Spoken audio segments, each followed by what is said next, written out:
In the autumn of 1940, as Nazi Germany tightened its stranglehold across occupied Europe, one man made a decision that defied all logic, all reason, all instinct for survival. He would walk deliberately into the jaws of hell itself, not as a victim, but as a volunteer. To understand Witold Pilecki's extraordinary sacrifice, we must first journey back to a Poland reborn from the ashes of empires.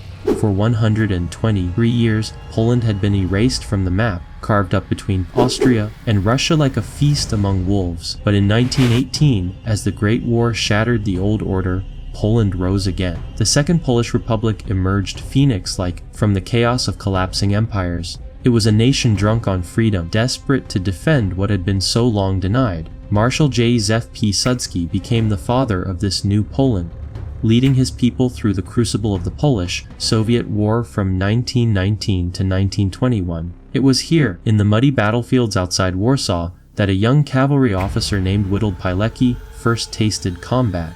Pilecki fought with the fierce pride of a man defending not just territory, but the very idea of Polish freedom. When victory came at the Battle of Warsaw, the miracle on the Vistula, he had helped save not just Poland, but perhaps all of Europe from Bolshevik conquest. After the war, Pilecki settled into a life that seemed almost impossibly idyllic. He married, took over the Sukerzin estate, and became a pillar of his community. He established agricultural cooperatives, wrote poetry, painted landscapes, and raised 2 children. For nearly 2 decades, Witold Pilecki was simply a Polish gentleman farmer, devoted husband, loving father, local benefactor. But across the border in Germany, dark forces were stirring. Adolf Hitler's National Socialist Party had clawed its way to power, feeding on Germany's humiliation and economic despair. By the mid-1930s, the Third Reich was roaming, expanding, and casting hungry eyes toward its eastern neighbors. Hitler's vision was nothing less than the complete reshaping of Europe, a 1,000-year Reich built on the bones of inferior races. Poland, with its mix of Catholics, Jews, and Slavs, was marked for destruction.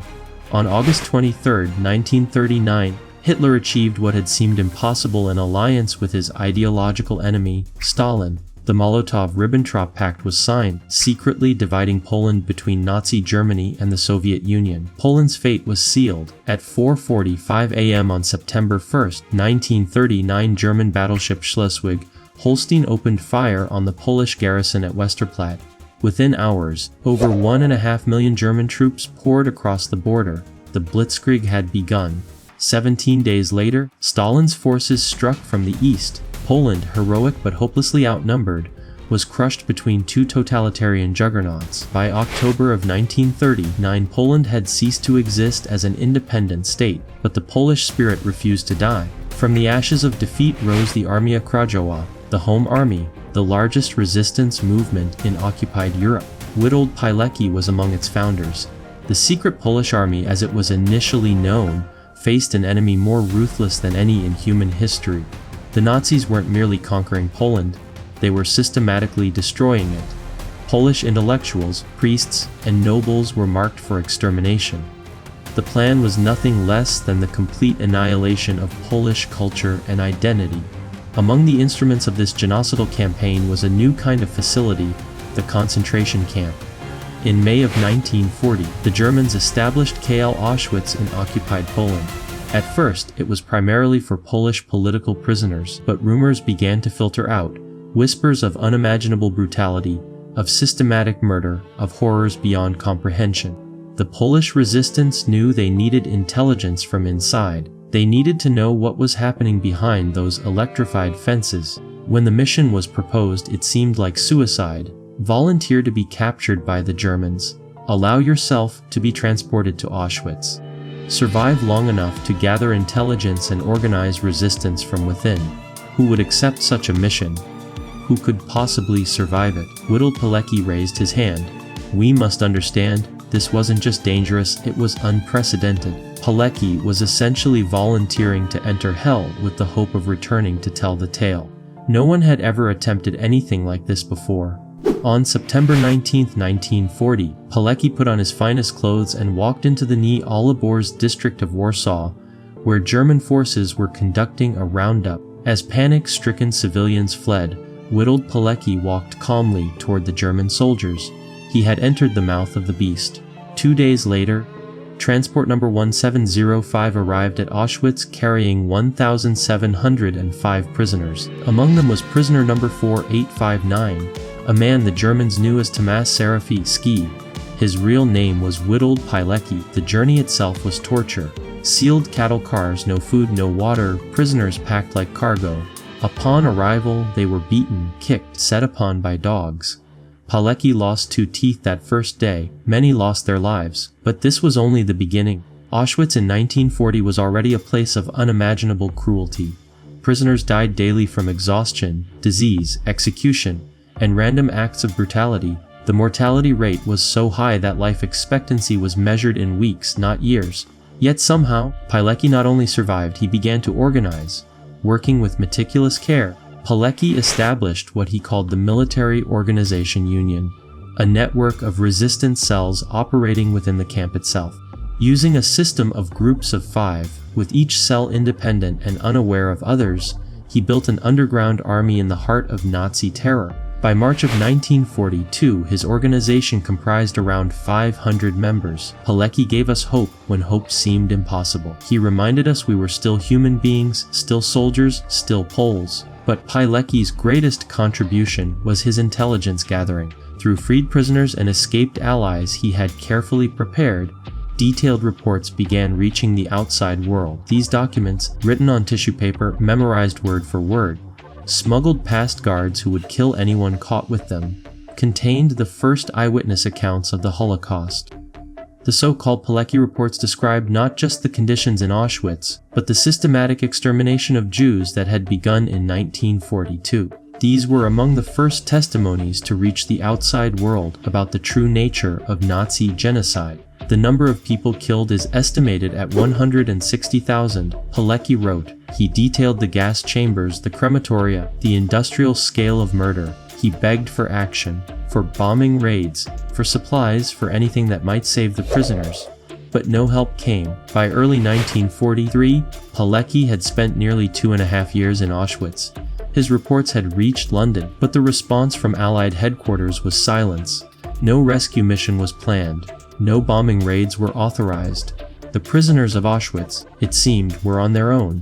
Pilecki made a fateful decision. If the outside world wouldn't act on his intelligence, he would have to deliver it in person. On the night of April 26, 1943, Pilecki and 2 fellow prisoners, Jan Redzig and Edward Ciesielski, put into motion an escape plan months in the making. Working in the camp bakery, they had managed to overpower their guards, steal their weapons, and slip through the outer perimeter. What followed was one of the most daring escapes in the history of warfare. For 4 days, they evaded massive manhunts involving thousands of German soldiers, SS units, and Gestapo agents. They crossed rivers, hid in forests, and relied on the courage of Polish civilians who risked their lives to help escaped prisoners. Against all odds, they made it to freedom. Now free, Pilecki immediately set to work writing the most comprehensive account of Auschwitz yet produced. His report, delivered to the Home Army Command, was translated into English, German, and French. It reached the highest levels of Allied leadership, and still nothing was done. In August of 1944, as Soviet forces approached Warsaw, the Polish Home Army launched Operation Tempest, the Warsaw Uprising. After 5 years of brutal occupation, the people of Warsaw rose up to liberate their city. Witold Pilecki, of course, was among the fighters. For 63 days, Polish insurgents battled the German occupiers in the ruins of their city. They fought with captured weapons, homemade bombs, and sheer determination. Pilecki commanded units in some of the fiercest fighting, his experience in Auschwitz having only strengthened his resolve. But the Soviets, despite being within striking distance, refused to help. Stalin wanted the Home Army destroyed, preferring a Poland liberated by communist forces rather than Polish patriots. The uprising failed. Warsaw was reduced to rubble. Over 200,000 Polish civilians died. The survivors, including Pilecki, were taken prisoner by the Germans. But for Poland, the nightmare was far from over. Liberation by the Red Army proved to be merely a change of oppressors. Stalin's vision for Poland was clear: a communist satellite state, purged of all who might challenge Soviet dominance. The heroes of the resistance, men like Pilecki, who had fought for true independence, were now marked as enemies of the new order. despite warnings from friends and family, Pilecki made another fateful decision. He returned to Soviet-occupied Poland under a false identity, determined to continue the fight for genuine Polish independence. It was a decision that would cost him his life. On May 8, 1947, the Communist Security Services arrested Witold Pilecki, the man who had voluntarily entered Auschwitz, who had organized resistance in the heart of Nazi terror, who had escaped the impossible, was now in the hands of another totalitarian regime. For months, Pilecki endured torture and interrogation. The communists wanted him to confess to being a Western spy, to betraying the Polish people, to crimes against the state. They wanted to break the man who had never been broken by the Nazis. But Witold Pilecki refused to break. The show trial was a foregone conclusion. Pilecki was sentenced to death on charges of espionage and treason. The verdict was as predetermined as it was unjust. On May 25, 1948, at 10:20 p.m., Witold Pilecki was executed with a bullet to the back of the head in Warsaw's Mokoto prison. His body was thrown into an unmarked mass grave, his burial place unknown to this day. The man who had given everything for Polish freedom died branded as a traitor by the very country he had served with such extraordinary courage. For over 40 years, Witold Pilecki's name was forbidden in communist Poland. His story was erased, his sacrifice forgotten, his family persecuted. The communist regime understood that men like Pilecki represented everything they feared: genuine patriotism, moral courage. But truth, like freedom, cannot be buried forever. In 1989, as communism crumbled across Eastern Europe, Poland began to reclaim its heroes. Witold Pilecki was posthumously rehabilitated, promoted to the rank of colonel, and recognized as one of the greatest Polish patriots in history. Today, Pilecki's story is finally being told around the world. Museums honor his memory, schools teach his story. His Auschwitz reports are recognized as among the most important Holocaust testimonies ever recorded. But perhaps the greatest tribute to Witold Pilecki is not found in monuments or museums. It is found in the simple recognition of what one man can accomplish when he chooses courage over comfort, duty over safety, and the welfare of others over his own survival. Witold Pilecki volunteered for a mission that no rational person would accept. He survived experiences that killed thousands. He sacrificed everything, his family, his freedom, ultimately his life, for the cause of human dignity and Polish independence. In an age of unimaginable darkness, he chose to be a light. His story reminds us that even in the depths of evil, heroism is possible. Even when all seems lost, honor endures. And even when the whole world seems indifferent to suffering, one person can still make a difference. This is the story of Witold Pilecki, the volunteer who walked into hell and emerged to tell the truth. May his courage inspire us all.